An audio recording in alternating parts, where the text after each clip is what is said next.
Hey, Nickie Brown here. No matter where you are and what part of the world you are in, I hope that you are having a good day. So today, what's for lunch? Couscous. We have some lovely couscous here.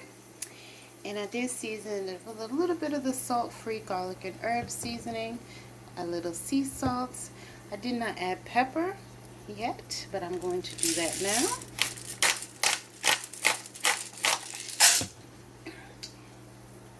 And I'll just stir that up a little bit.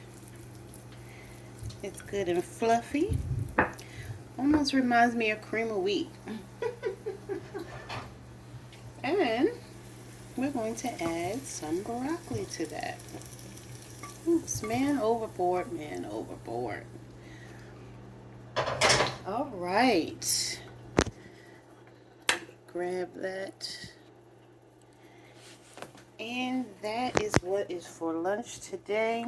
The broccoli basically has the same seasoning, the garlic and herb, a little salt and pepper. Hope that was helpful. Love y'all later. Mwah.